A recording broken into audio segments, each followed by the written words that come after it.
Bonjour et bienvenue à tous à ce nouvel épisode de notre thématique Parabole. Un grand merci à Hugo pour sa super vidéo de la semaine dernière, elle était incroyable. Good job mon homme. Aujourd'hui on se retrouve pour une nouvelle parabole et c'est l'histoire de deux gars qui vont à l'église pour prier. Le premier, c'est l'homme quasiment parfait. Le gars, il a tout pour lui. Il va à l'église chaque semaine, il prie tous les jours, il lit sa Bible tous les jours. Le gars, il est généreux en plus. Tu sais, il donne de son argent à l'église, il donne de son argent à ceux qui sont plus pauvres que lui. C'est le genre de gars, tu sais, quand il va au McDo avec ses amis, il partage ses frites. Tu sais, il est nice à ce point-là. Puis il est toujours souriant, il est gentil, il est bon avec les gens. Vraiment le gars quasiment parfait. Puis de l'autre côté, tu as la deuxième personne qui est avec lui pour aller prier. Lui, c'est un peu moins ça. Lui, il va à l'église une fois tous les 3 mois. Il prie seulement quand c'est le temps de manger. Puis sa Bible, il y a tellement de poussière dessus qu'on ne sait même plus quelle couleur elle est. Réellement, le gars, au niveau des disciplines spirituelles, il n'est pas au top de sa forme. Puis tu te diras, peut-être qu'il se rattrape au niveau de sa générosité. Pas du tout. Tu sais, c'est le genre de gars qui, lorsqu'il va au dépanneur acheter des bonbons avec ses 2 amis, il achète 3 paquets puis il mange les 3. Tu vois de genre de personnes que je parle, ça c'est lui. Puis les deux prient, puis le premier prie à Dieu en disant « Seigneur, je te remercie de ce que je ne suis pas comme ce gars là-bas qui prie jamais, qui va jamais à l'église, qui est même pas généreux en plus. Moi, tu vois à quel point je suis nice, tu vois à quel point je t'obéis, tu vois à quel point je suis généreux, je partage mes frites, tout ça. Donc tu vois toutes les prières que je t'ai demandées, là, toutes mes requêtes de prière, merci de bien vouloir y répondre, merci. » Ça, c'est la prière du premier gars. Le deuxième gars, lui, il arrive vers Dieu et dit « Seigneur, tu vois à quel point ma vie, elle n'est pas correcte. Tu vois à quel point il y a plein de choses dans ma vie que je fais de mal, je suis vraiment imparfait. Mais tu vois à quel point j'ai besoin de toi, Seigneur. Alors, aie pitié de moi, réponds à ma prière, je t'en supplie. » Ça, c'est la prière du deuxième gars. Et la parabole nous dit qu'il y a seulement une des 2 personnes qui a été exaucée dans sa prière. Et normalement, la question elle est vite répondue. C'est le premier, celui qui est généreux, celui qui va à l'église, celui qui donne. Non.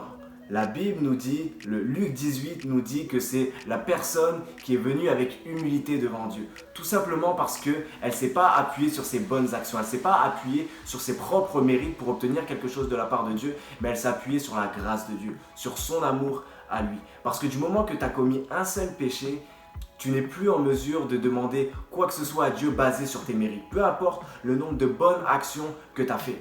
C'est comme à l'école par exemple, que tu es 24% ou 59%, tu échoues ton examen. Pourquoi? Parce que la note de passage c'est 60%. Et de la même manière avec Dieu que tu aies commis un péché ou 1 milliard de péchés, tu es disqualifié de demander quelque chose à Dieu basé sur tes propres actions à toi, sur tes propres mérites. Pour le faire, en fait, pour demander quelque chose à Dieu basé sur tes mérites, il faudrait que tu aies vécu une vie parfaite de A à Z. Puis là, c'est quand même une assez mauvaise nouvelle que je vous donne là. Mais la bonne nouvelle, c'est qu'il y a une personne qui a vécu cette vie-là parfaite à notre place. Et cette personne-là, c'est Jésus. Tu sais, Jésus, ce qu'il a fait, il a fait notre job à notre place à 100%. Tu sais, c'est un peu comme si ta mère, elle te disait, ok, si tu ranges ta chambre, si tu gardes ta chambre rangée pendant 1 an, tous les jours, je te donne 500 $. Imagine 500 $, ça fait vraiment du bien. Donc là, tu arrives, puis pendant 1 journée, 2 journées, tu ranges ta chambre, puis au bout d'un moment, t'es tanné. T'es tanné, puis les mauvaises habitudes reviennent. Et là, tu te laisses aller, tu laisses traîner tes vêtements, tu manges des chips sur ton lit. T'es vraiment, vraiment négligent. Et là, ta sœur t'aime tellement et veut tellement que t'aies 500 $ qu'elle vient ranger ta chambre à ta place tous les soirs avant que ta mère fasse l'inspection.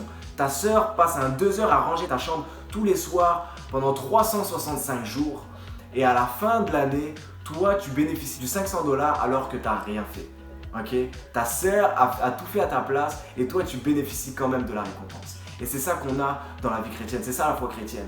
C'est Jésus qui a tout accompli à notre place et nous qui nous appuyons sur ses mérites à lui, sur ses bonnes actions à lui pour obtenir quelque chose de la part de Dieu. C'est pour ça d'ailleurs que souvent on finit nos prières en disant « Dans le nom de Jésus, j'ai prié ». Parce que je ne viens pas en mon propre nom, en mes propres mérites, mais je viens basé sur les mérites de Jésus. Et c'est super important que tu comprennes que lorsque Dieu te regarde, si tu as placé ta confiance en Jésus, lorsque Dieu te regarde, il ne voit pas un gars ou une fille qui a fait plein d'erreurs, plein de péchés. Non. Il voit la vie parfaite que Jésus a accomplie à ta place. Et ça change tout. ça change tout. Et c'est super important que tu comprennes ça parce que au moins ça va te préserver que lorsque tu fais des bonnes semaines, où tu lis ta Bible tous les jours, où tu parles de Jésus, où t'es fin avec tes parents, tout ça, ça va t'éviter d'être orgueilleux. Parce que tu vas savoir que finalement, c'est pas tes actions qui comptent, c'est celles de Jésus. Mais ça va t'aider aussi lorsque tu passes des semaines un peu moins bonnes. Quand tu snoozes, puis tu lis pas ta Bible, tu te chicanes avec ton frère, avec ta soeur, tu te chicanes avec tes parents, tu dis des mauvais mots, tu fais des choses que tu sais qui déplaisent à Dieu. Ça va t'éviter d'avoir cette impression que Dieu te déteste, que Dieu est juste tanné, qu'il se dit juste ok, je veux plus la voir celle-là ou je veux plus le voir celui-là. Parce que encore une fois, tu vas te rappeler que ta relation avec Dieu n'est pas basée sur ta performance spirituelle, mais sur sa grâce. Alors j'espère que ce petit partage-là a pu t'aider dans ta relation avec Dieu. Moi je te dis à la prochaine. Ciao ciao.